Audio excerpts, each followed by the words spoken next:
Vamos a Mateo capítulo 28, y porque no estábamos estudiando Samuel. El domingo anterior recibimos un desafío de parte de Dios en su palabra en 1 de Crónicas 29, y hablamos de la visión de la iglesia, y te lo resumo de esta manera.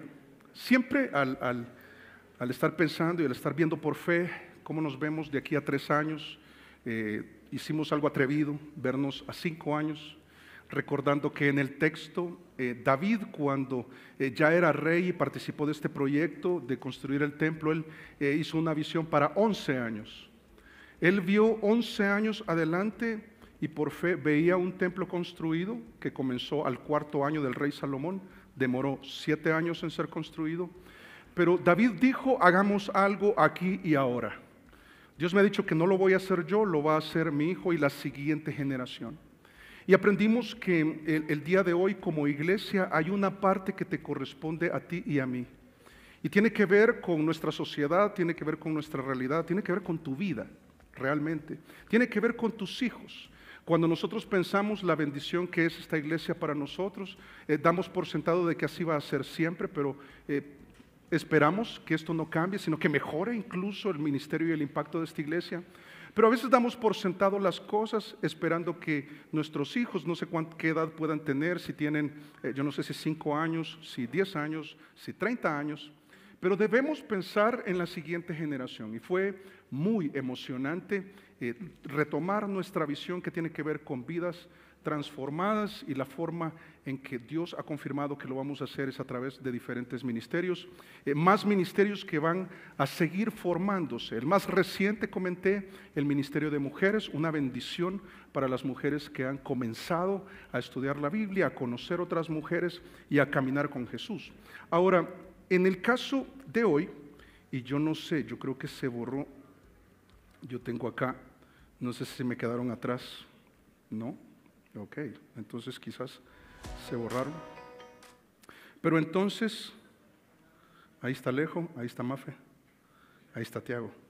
Entonces vamos a Mateo capítulo 28, no está, pero yo me la sé de memoria. Te quería compartir la misión, nuestra misión como iglesia va a estar en Mateo capítulo 28. Estoy seguro que has escuchado este texto no sé cuántas veces. ¿Te acuerdas lo que el Señor Jesús encargó a los discípulos? Es: id a todas las naciones, bautizándolos en el nombre del Padre, del Hijo y del Espíritu Santo, y dice enseñándoles que guarden todas las cosas. Ahí está lo que llamamos la gran comisión. Pero también se conoce esta gran comisión como, otros le llaman misiones, misión con una visión mundial, algo global, algo que la iglesia debe hacer aquí y ahora.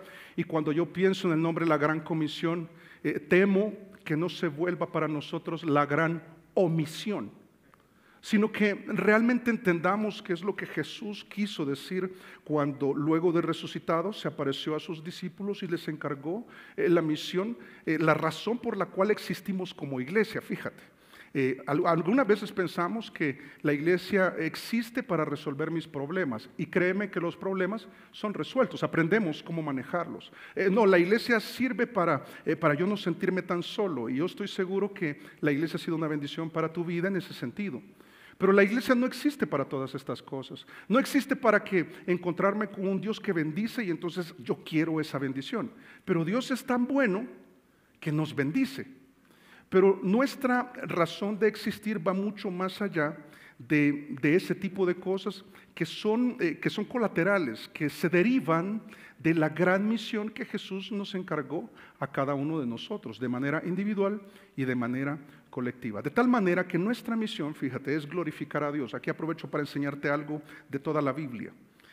En la existencia humana, según las Escrituras, solamente hay un fin en la vida. Solo hay uno, y es glorificar a Dios. Todo lo demás, todo y absolutamente todo, es un medio. De tal manera que cuando estás soltero y tu finalidad es casarte, estás equivocado. El medio en este momento para el único fin que glorificar a Dios es tu soltería. Y cuando me case, el medio cambia. Pero la idea es que tú sigas glorificando a Dios en tu matrimonio. Cuando tú tienes hijos, o cuando estás planificando tener hijos, o cuando no tienes hijos, o no puedes tener hijos en este momento, esa realidad es un medio para glorificar a Dios. Cuando Dios te da trillizos, ¿para qué son los trillizos? Para glorificar a Dios. ¿Y la juventud? ¿Para qué es? Para glorificar. ¿Y la vejez? Es para glorificar a Dios. Y cuando estoy sano, pastor, esa salud Dios la va a usar para glorificarse Él. Pero y cuando estoy enfermo y pasándola muy mal, Dios puede glorificarse. Podríamos tomar una semana entera sin interrupción e ir por toda la Biblia y confirmar en varios escenarios cómo Dios fue glorificado a través de diferentes juegos de circunstancias. Entonces, nosotros como iglesia no somos la excepción. Esta iglesia existe para glorificar a Dios. ¿Estás tú de acuerdo con eso? ¿Quieres ser parte de eso? ¿Queremos aprender acerca de eso? Es precisamente lo que vamos a ver esta mañana en Mateo capítulo 28, que vamos a leer a continuación. Dice ahí Mateo capítulo 28, verso 16. Dice, pero los 11 discípulos se fueron a Galilea, al monte donde Jesús les había ordenado. Y cuando le vieron, le adoraron. Pero algunos dudaban. Y Jesús se acercó y les habló diciendo, toda potestad me es dada en el cielo y en la tierra. Por tanto, id y haced discípulos a todas las naciones, bautizándolos en el nombre del Padre y del Hijo y del Espíritu Santo, enseñándoles que guarden todas las cosas que os he mandado. He aquí, yo estoy con vosotros todos los días hasta el fin del mundo. Existimos para glorificar a Dios y lo hacemos de dos maneras: siendo canales o instrumentos para expandir su reino, para que más personas le conozcan, y para la transformación de vidas. Te lo resumo de una manera más simple para que lo recuerdes. Existimos para glorificar a Dios y la manera en que lo hacemos es por medio del evangelismo y adivinen qué otra cosa, el discipulado. Debemos alcanzar a este mundo perdido. Yo estoy seguro que tú conoces a alguien que en este momento tiene su religión, pero no tiene una relación con Jesús. Y si no tiene a Jesús, no tiene vida eterna. Y por cuanto no tiene vida eterna, su muerte sería un desastre, sería una situación muy lamentable. Y debemos orar por ellos, debemos doblar nuestras rodillas para que eso suceda y debemos preocuparnos por ellos y hacer algo al respecto. Pero ¿qué debemos hacer con aquellos que conocen de Jesús? Es traerles a la iglesia y que entren en un discipulado, que puedan aprender a vivir la vida conforme Jesús nos modeló.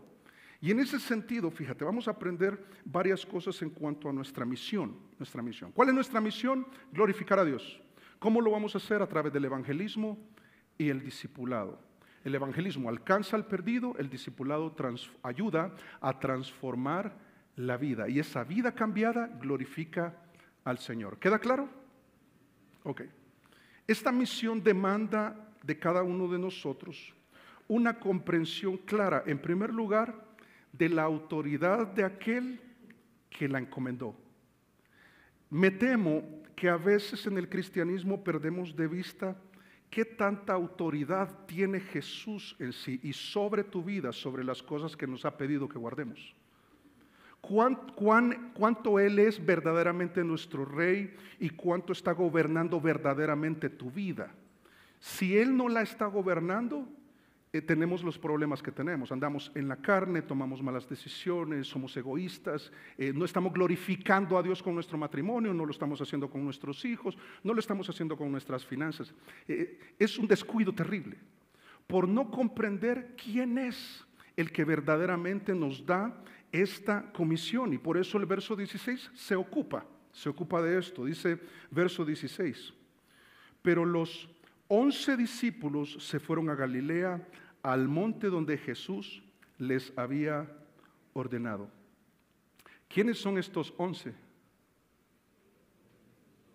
No eran 12.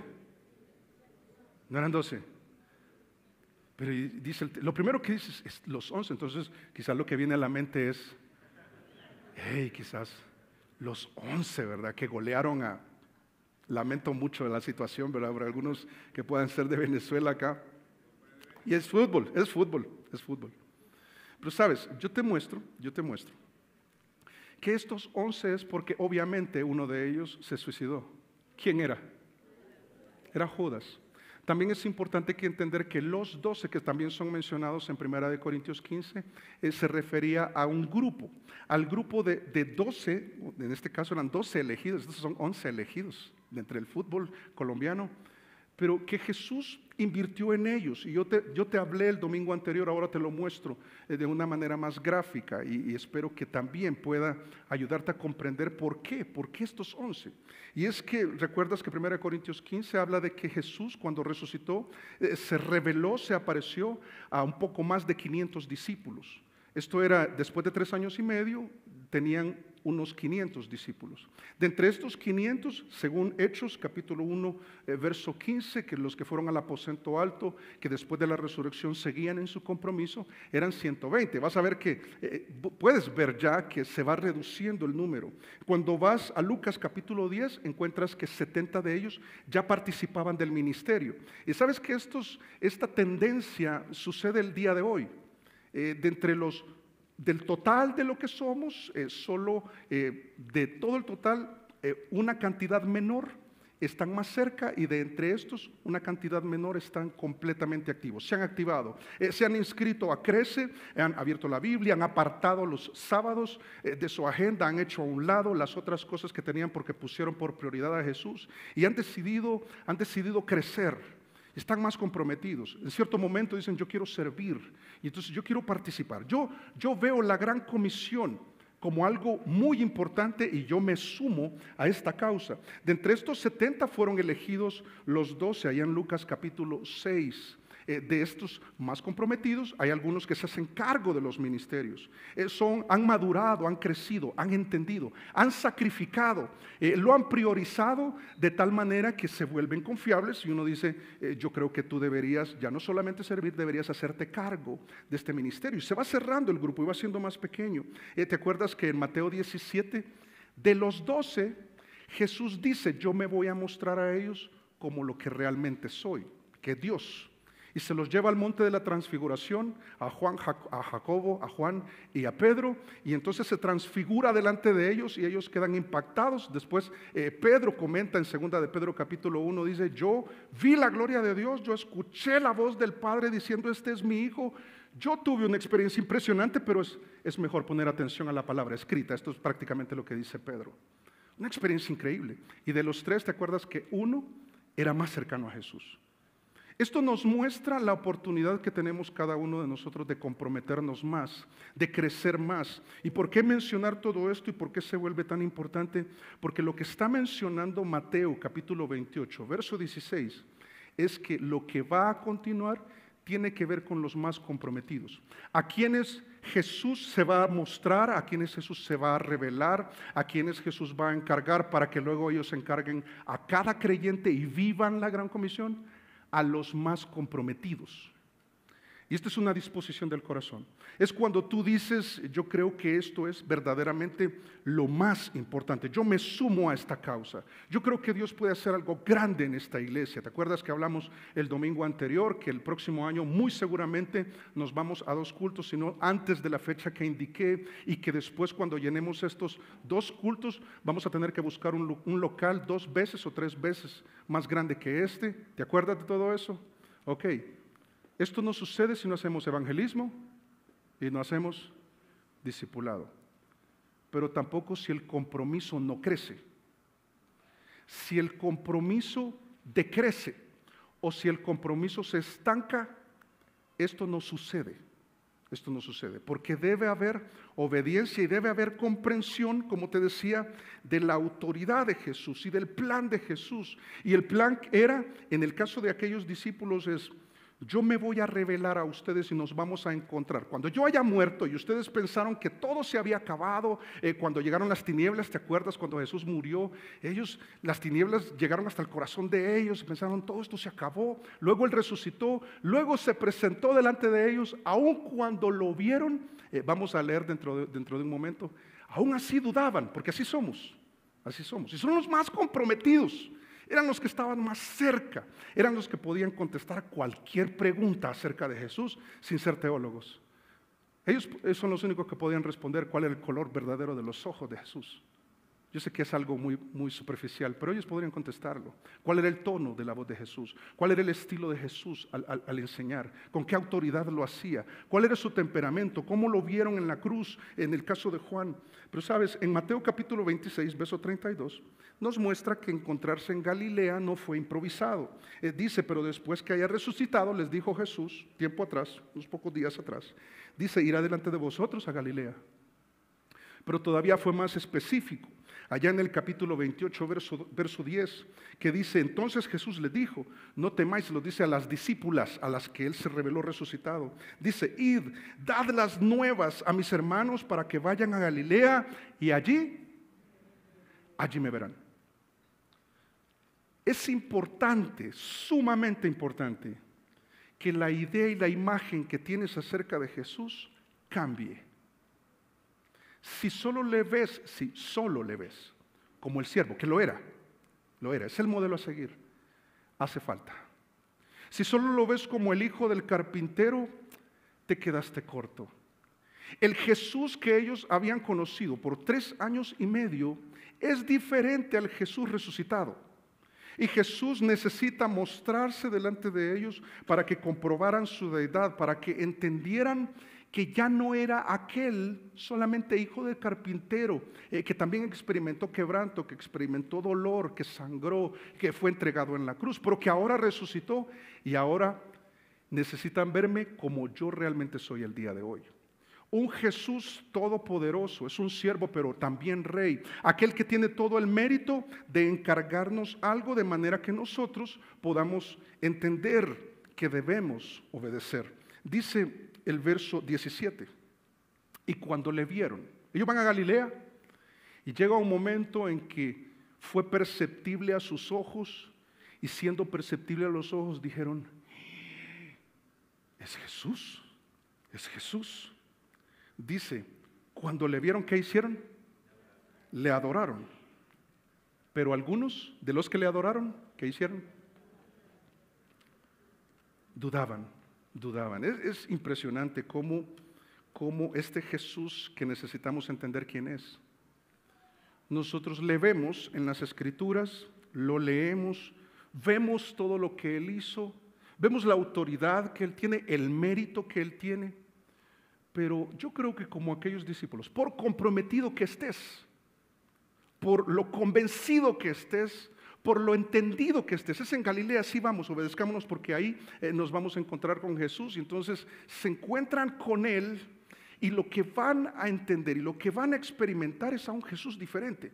La forma de hablar de Él va a cambiar, va a hablar con autoridad.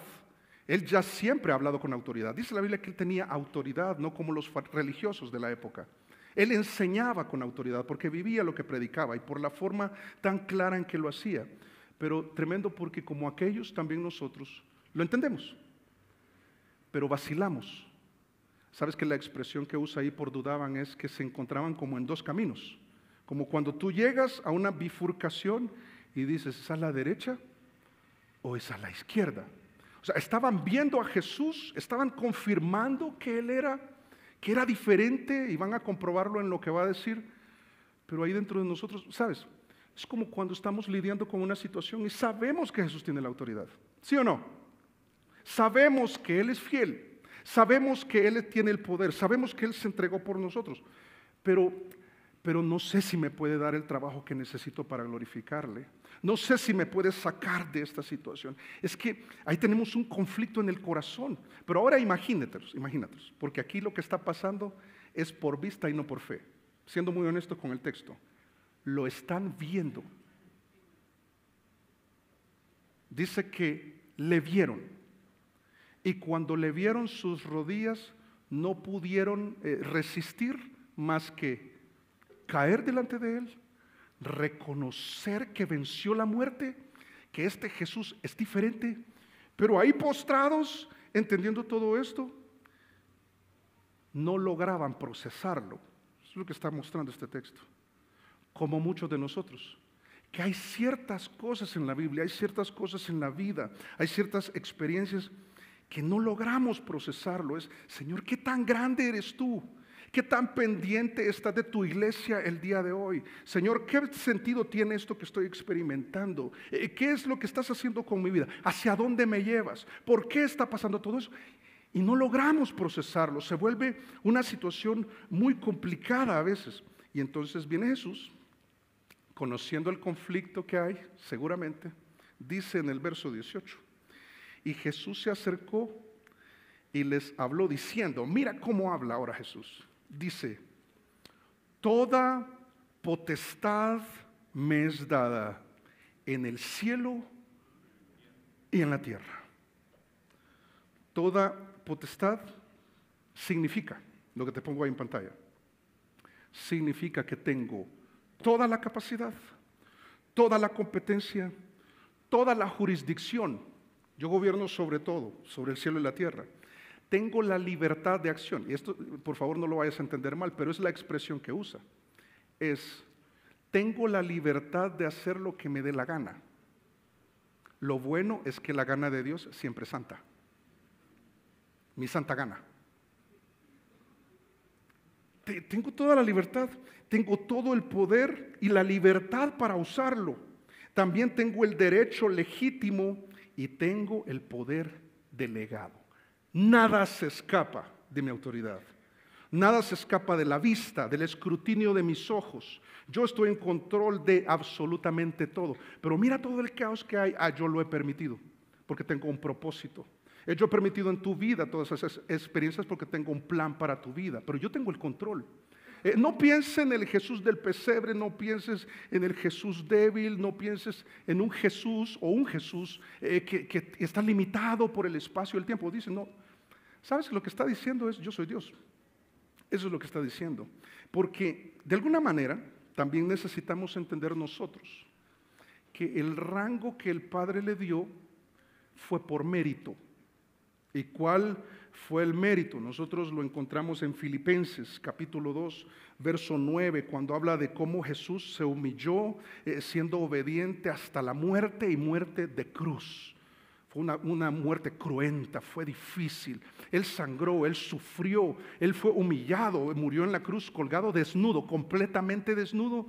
Y todo lo hizo por amor, para darnos salvación, pero no solamente eso, entregó su vida y la volvió a tomar 3 días después. Él resucitó, nada está fuera de su alcance, nada está fuera de su poder. Y a veces nosotros decimos, sí, pero en esta realidad que estoy viviendo, no sé si Jesús verdaderamente puede hacer algo al respecto. Yo veo mis limitaciones, pero el problema es que vemos como si Jesús sigue siendo limitado, que nunca lo fue aun cuando fue 100% hombre, pero Él se mostró siervo antes de su muerte y resurrección. Ahora está diciendo, mira, mi poder no tiene límite, mi alcance no tiene límite, el juego de circunstancias para mí no tiene límite. Yo puedo con todo y sobre todo. Y entonces dice en Filipenses 2:9, dice, por lo cual, por todo esto que hizo, dice, Dios también le exaltó hasta lo sumo y le dio un nombre que es sobre todo nombre, es el más importante. Pero en el verso 10 también dice, para que en el nombre de Jesús se doble toda rodilla de los que están en los cielos y en la tierra y debajo de la tierra. ¿Se doblan nuestras rodillas delante de este Jesús? O sea, ¿realmente nos impacta el Jesús que leemos en la Escritura? El Jesús que nos va a encargar algo y que tiene mérito. Yo no soy experto en el tema militar, pero para que lo entendamos bien, yo sé que algunos han estado en el mundo militar. Creo yo, según la investigación que hice, que el rango más alto es un general de 4 soles. Y si yo estoy mal, me corriges, pero no ahorita, al final me dices, pastor, no era así. 4 soles. Alto rango. Entonces, si es de alto rango, y los que no entendemos el mundo militar, cómo funciona es así, que el de alto rango da una orden y ¿qué hace el subordinado? La sigue. Ok, la tenemos clara. ¿Necesita entenderla?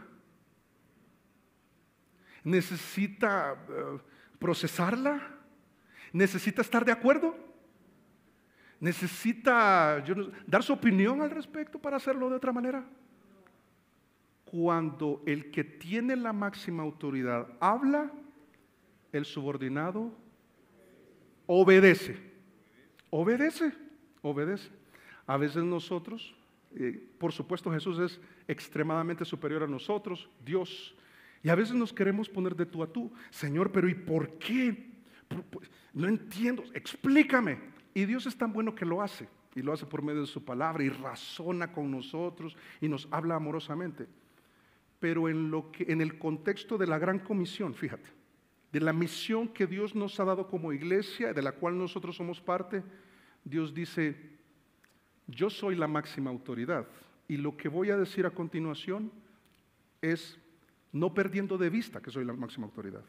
Por tanto, que es lo que sigue a continuación, dice, por tanto, id y haced discípulos. Hermano, la misión de la iglesia, entiende esto, procede de su máxima autoridad. Y la máxima autoridad, si crees que es el pastor, te equivocaste. Te equivocaste. Es Jesús, la cabeza del cuerpo que es la iglesia. Y el pastor es un instrumento que Dios puede usar como te puede usar a ti, en su gracia. Pero la máxima autoridad de la iglesia es Jesús. Y es necesario que tú y yo entendamos que cuando Jesús dice que hagamos algo, eso debe hacerse. Y cuando lo hagas vas a ver qué bien te va a ir.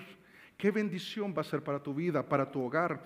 Cuando vivas la gran comisión en tu realidad, en tu trabajo, en tu casa, en nuestra ciudad. Y entender que la gran comisión tiene un alcance. Primero tiene una autoridad y entender que es Jesús. Pero luego vamos a ver que tiene un alcance que sea comprendido como si solamente fuera algo geográfico. ¿A dónde debemos ir a predicar?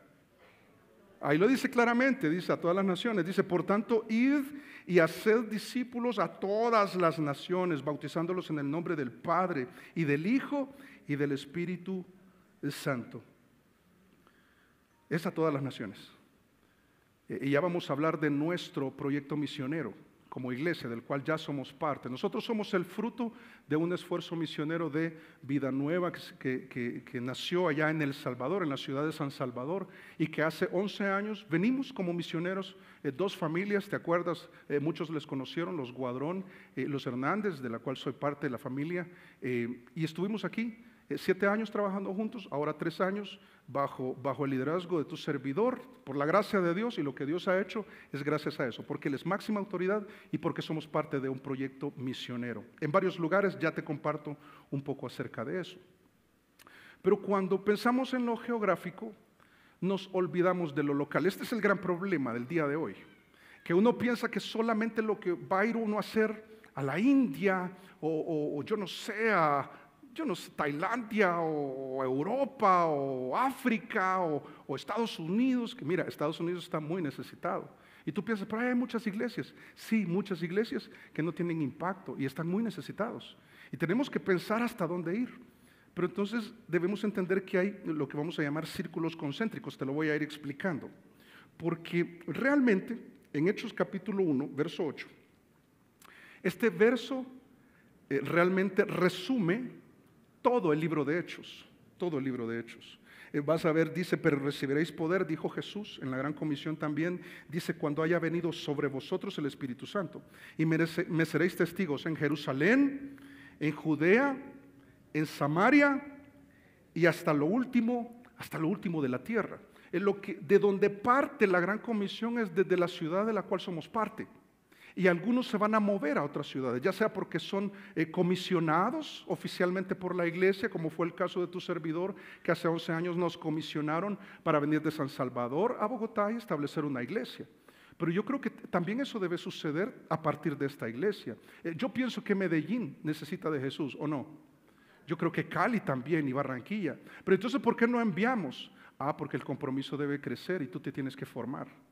Y Dios te tiene que llamar y tienes que estar dispuesto a dejarlo todo.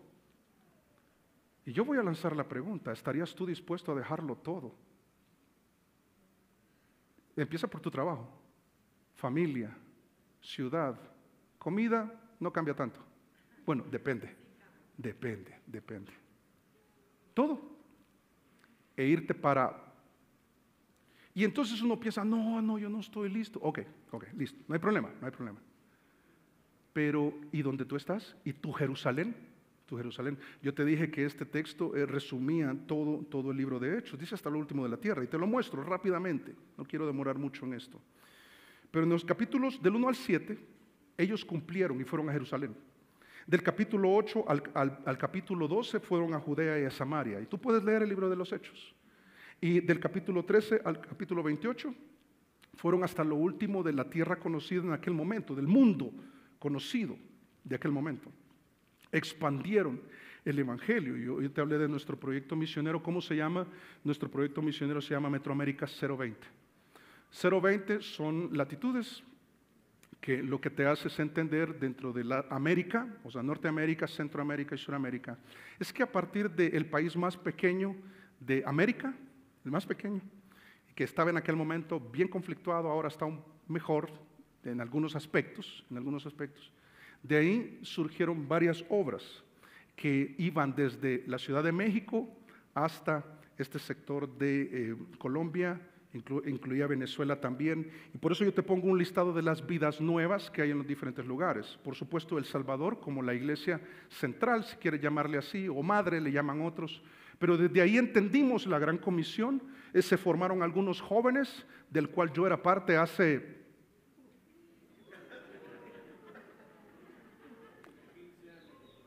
Ni me acuerdo, ni te digo porque me la vas a montar después. Pero ahí estábamos. Y yo me acuerdo que soñábamos con un buen amigo que ahora es pastor también. Y decíamos, cuando escuchábamos esto, decíamos, uy, sería tan chévere que Dios nos enviara. Y entonces él me veía a mí como, no. Y yo también lo veía a él, ¿verdad? Y yo decía, uy, pero contigo no, ¿verdad? Contigo no. Que nos mande, pero contigo no. Y nos hicimos muy amigos y hemos hecho ministerio a lo largo de los años. Y no es David Guadrón. Para los que están pensando que es David, es otro hermano. Y a veces uno piensa, ¿yo? Pero vale la pena soñar. Vale la pena indagar en tu corazón y cada vez que vas a la palabra para ver si Dios te está llamando. Y si Dios te está llamando y te lo ha confirmado, habla conmigo para unirme a tu oración y que Dios también confirme, no solamente a mí, yo creo que también a los demás pastores, incluso en Vida Nueva San Salvador. Es algo que yo abriría plática. De hecho, la he abierto y debemos orar y debemos esperar.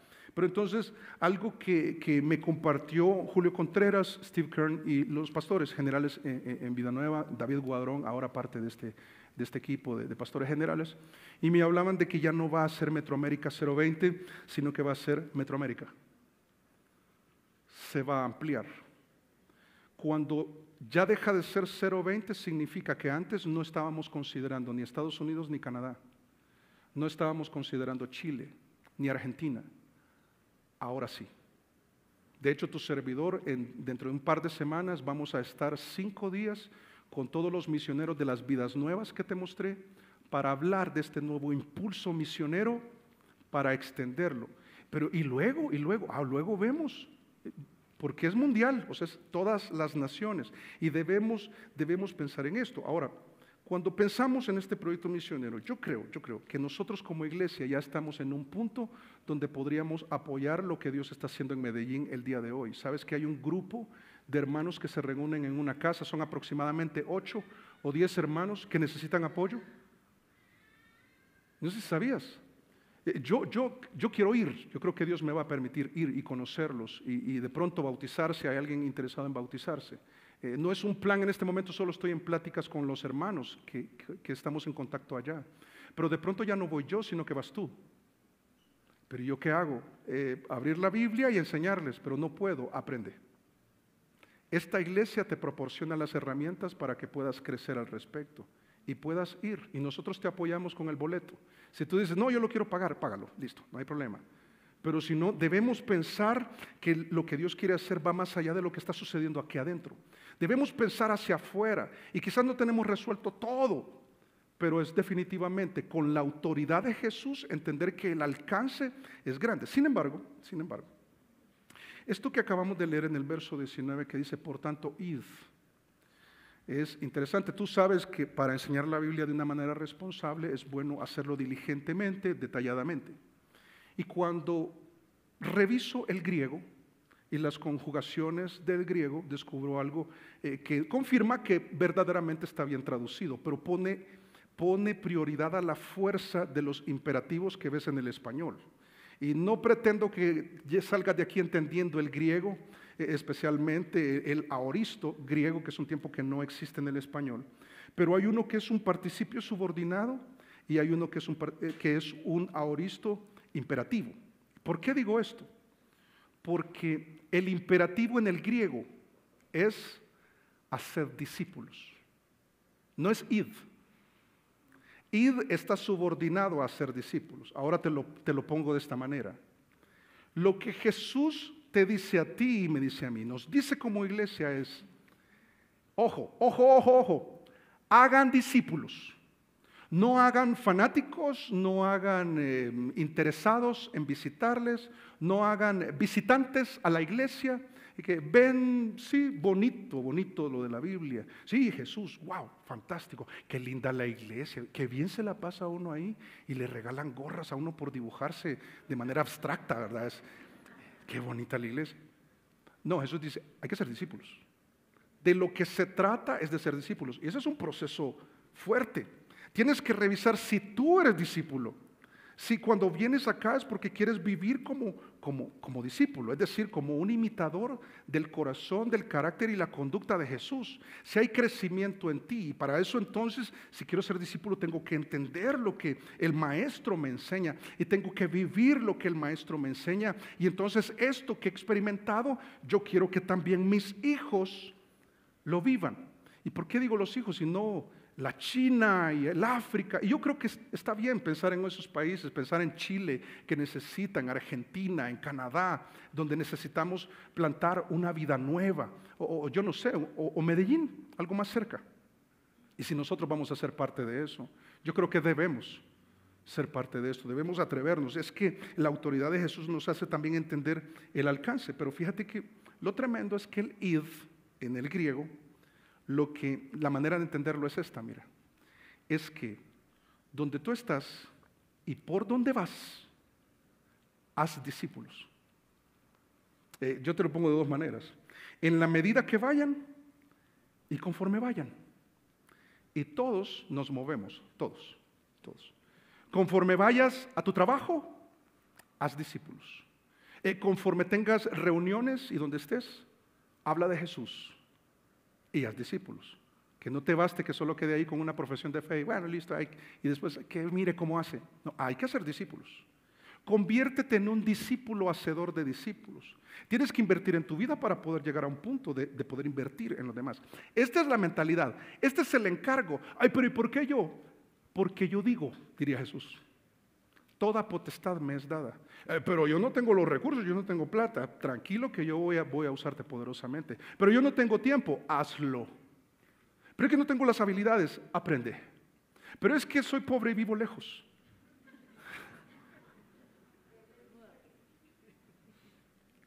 Hazlo ahí de lejos donde tú vives. Donde vayas, es un movimiento. Sobre esto Jesús, por supuesto, fue el modelo. Dice en Juan capítulo 4, verso 1. Cuando pues el Señor entendió que los fariseos habían oído decir, mira lo que veían y observaban. Dice, Jesús hace y bautiza más discípulos que Juan. Jesús hace discípulos. O sea, Jesús tiene un impacto en las vidas de tal manera que lo que vemos en ellos es, oye, actúan como Jesús. Se parecen a Jesús. Lamentablemente eso se ha perdido porque las iglesias lo que dicen es hay que tener proyectos misioneros y hay que meter plata ahí y a veces involucra mucha plata, pero hay que enviar y son vistos como héroes, les ponen una capa, ¿verdad?, de misioneros y salen, wow, el misionero, wow. Pero la gran comisión es para todos, por donde vayas. Y por eso yo te dije, a veces la gran comisión se vuelve en nosotros la gran omisión, porque creemos que solamente aquello y no por donde vamos. Jesús nos mostró ese ejemplo y muchos discípulos lo siguieron. En el capítulo 14, verso 21, Bernabé y Pablo fueron discípulos hacedores de discípulos. Dice, y después de anunciar el evangelio en aquella ciudad, y dice de hacer discípulos, muchos discípulos, muchos, volvieron a Listra, a Iconio y a Antioquía. ¿Por dónde iban? Por donde iban. Allá en el Transmilenio, cuando iban en el taxi, cuando estaban comprando algo, cuando conocieron a un primo que no sabían que existía, cuando estaban en, yo no sé, en un velorio, en un entierro, en una boda, en un cumpleaños, en un 15 años, donde iban, hablaban de Jesús. Yo siempre recuerdo con mucho cariño a mi padre. Mi papá vivía para compartir el evangelio. Tanto, yo no sé si lo he contado antes, y él está en la presencia del Señor ya, disfrutando. Pero íbamos a la playa, allá en el San Salvador es tan fácil ir a la playa, 30 minutos, 40 minutos. Y entonces fuimos a un lugar muy bacano, muy lindo. Y entonces ya estábamos en la piscina y todos jugando, todos. Y de repente preguntaron por mi papá. Entonces mi papá, ¿y has visto? ¿Y dónde está mi papá? Cuando vemos que está a la entrada del lugar compartiendo del Señor con el celador. Y todos los que estábamos en la piscina estábamos como... Sí, eso es lo que deberíamos estar haciendo. Bueno, sigamos en la piscina. No está mal disfrutar. Dios, y lo hemos aprendido. Dios es tan bueno, nos permite disfrutar. Hazlo, tómate vacaciones y habla de Jesús.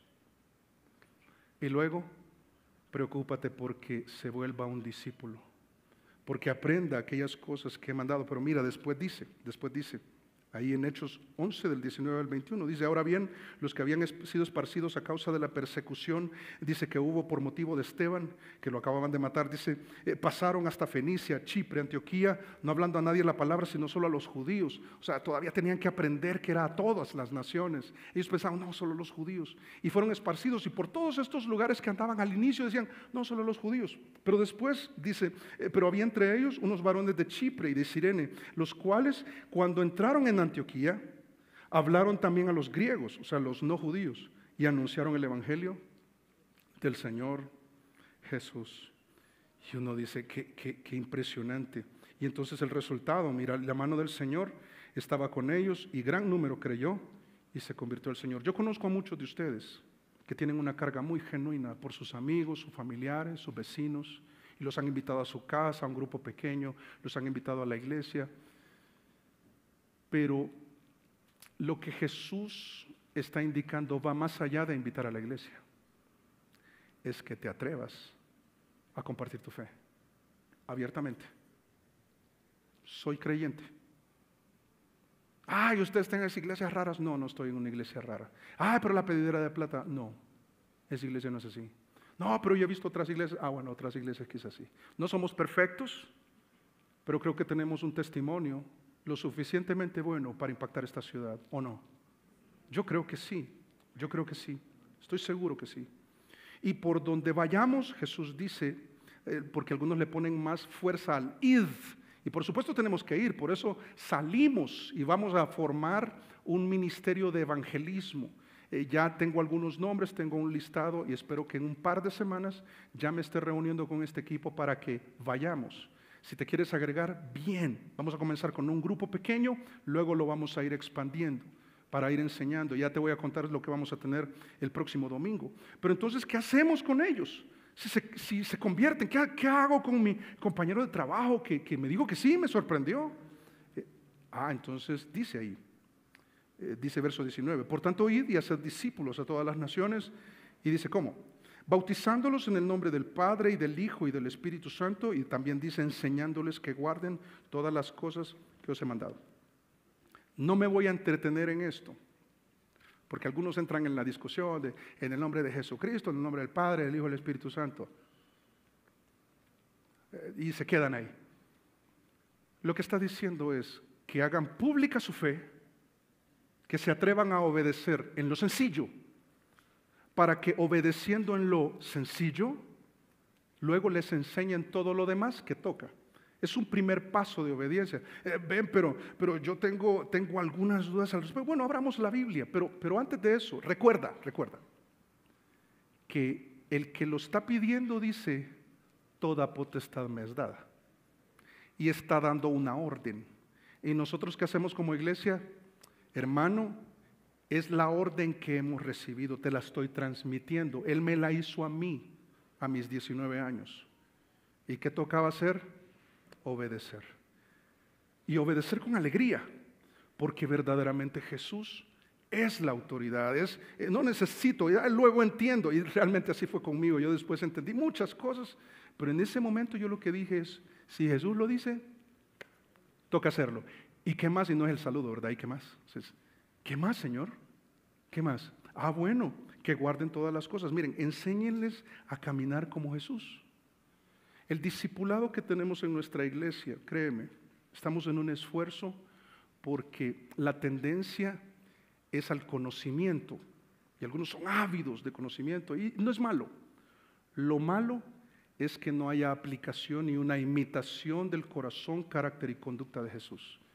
Que nos llenemos de conocimiento, pero sigue siendo impulsivo, sigue siendo irrespetuoso, y hay que cambiar, y es un proceso. Pero Jesús dice, miren, esto es lo que les encargo, hagan discípulos. Que no solamente se agregue, que la iglesia crezca y nos alegramos en eso, por supuesto, pero que cada uno de nosotros, su vida esté siendo transformada por medio de los principios que vamos aprendiendo. Y si te fijas, no dice enseñándoles todas las cosas. Dice enseñándoles a que guarden todas las cosas. Todo lo que les he enseñado, todo. Y de mi matrimonio, todo, sí, claro, todo. Pero y acerca de la laboriosidad, qué tan diligente debo ser, claro, todo. Y las finanzas, ¿cómo las manejo? ¿Cómo Jesús te lo ha planteado? Pero ¿y cómo arreglo esta situación? Como Jesús te lo ha indicado, perdona y pide perdón, humíllate. Todo lo que Jesús nos ha enseñado, eso debemos hacer. Y esto es algo que cumplieron, solo te lo muestro acá rápido. En Hechos 2:41 dice, así que los que recibieron su palabra, ¿qué dice? Y te podría mostrar otros, Hechos 18, capítulo 18, verso 8, y hay muchos otros. Primero creen, luego se bautizan. Así fue, así ha sido y así sigue siendo. Eso no ha cambiado, la máxima autoridad lo ha dicho, y se añadieron aquel día como 3,000 personas. ¡Wow! ¡Qué impresionante! También Pablo lo entendió, y allá en 1 Corintios capítulo 11, verso 1 dice, sed imitadores de mí, como yo de Cristo. Maestro crece. No se trata de, y yo sé que lo hacen con el corazón correcto, solo estoy aprovechando lo que estamos aprendiendo acá. No solo se trata de tomar un libreto o un contenido y transmitirlo.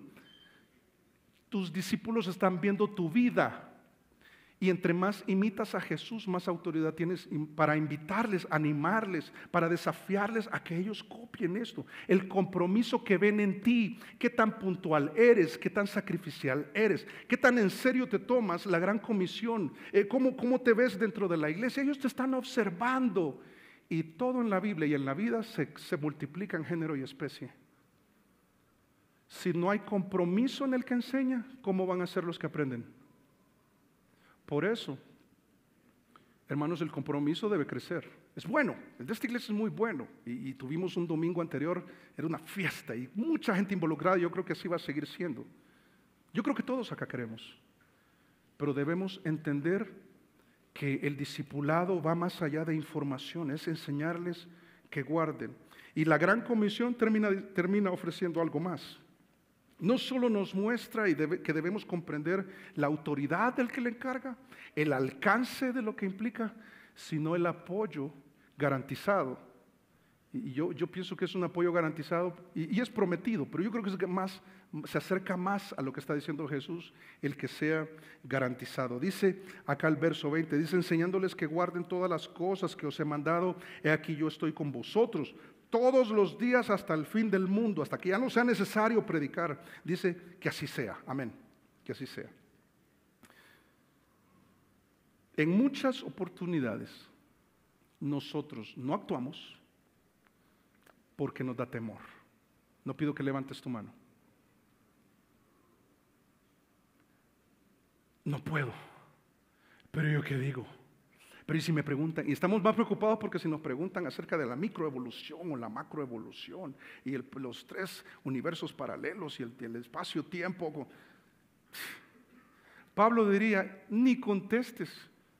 Yo me preocupo de una cosa, de predicar a Jesús. pero quieren otras cosas, yo no se las doy. Yo tengo una responsabilidad y es hablar de Jesús. Pero no sé qué decir. Por eso yo te anticipo, mira, que el próximo domingo yo estuve en un dilema esta semana. ¿Te acuerdas que hemos anunciado un taller de evangelismo? ¿Sabes cuántos se anotaron? ¿No sabes? 30.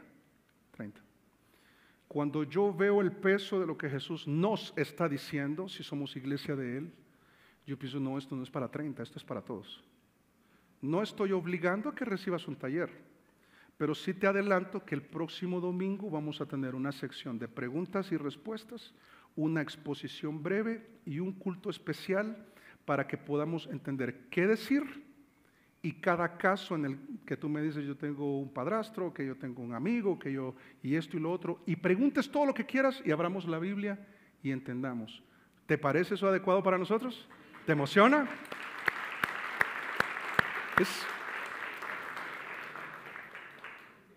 Y lo más emocionante con lo que cierra el texto de esta mañana es entender nuestra misión. Para esto existimos. Todo lo demás está en segundo plano y es importante, pero esto es lo más importante. Ok.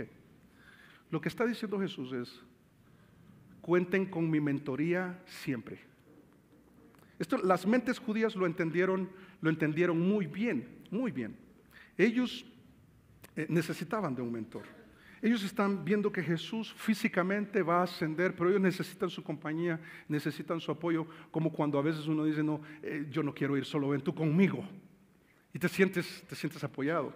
Sabes que entre los judíos el discípulo vivía junto a su maestro. Eso es lo que experimentaron 3 años y medio estos hombres. Entonces te imaginas, 3 años y medio con Jesús. Jesús muere en la cruz, resucita al tercer día, les encarga una misión espectacular, grandiosa, garantiza su poder, Él tiene toda la potestad. Si enfrentamos amenaza, Él está al cuidado de nosotros. Si sufrimos por algo, Él va a tener el cuidado de nosotros. Si nos desanimamos, nos va a fortalecer. Si nos ridiculizan, vamos a aprender. Él va a estar con nosotros y nos va a estar enseñando en todo momento. Y ellos lo entendían, estaban preocupados. 3 años y medio con Jesús y ahora estamos solos. Jesús dice no los voy a dejar solos, yo voy a seguir enseñándolos. El aprendizaje era por imitación de vida. Mira, Jesús apela a esa relación inseparable y confirma más que prometer lo que está diciendo. Obviamente está diciendo, les prometo que voy a estar con ustedes ininterrumpidamente y no hay lugar en el que yo no pueda estar. No es que yo ahora soy Dios, Él siempre ha sido Dios. Pero ahora después de esa resurrección ellos podían contemplar más su deidad y decir, Jesús está conmigo. Y si Jesús está conmigo, entonces yo puedo cumplir la gran comisión. ¿Sabes? Por eso, ¿te acuerdas cómo fue llamado Jesús? Allá en Mateo 1:23, Emanuel. ¿Qué significa? Dios con nosotros. Él está diciendo, yo soy Dios, yo voy a estar siempre con ustedes. Ahí en Hechos 18, versos 9 y 10, entonces le digo, esto en relación de Pablo, dice, entonces el Señor dijo a Pablo en visión de noche, no temas sino habla y no calles. Es como nosotros en la oficina, en el trabajo, los amigos, la familia, la reunión familiar. Jesús dice, no temas, no calles. Dice, porque yo estoy contigo y ninguno pondrá sobre ti la mano para hacerte mal, porque yo tengo mucho pueblo en esta ciudad. Sabes que a mí me emociona eso, pensar que aquí hay pueblo de Dios y que Dios diga, Dios siempre piensa en grande porque Él es grande y la obra es grande. Esto aprendimos el domingo anterior. Yo tengo mucho pueblo acá. Yo tengo una iglesia de aquí de 5,000 personas y no buscamos números. Vidas transformadas y una iglesia que cumple la gran comisión, y esto sucede en el lugar en que cada uno de nosotros se mueve.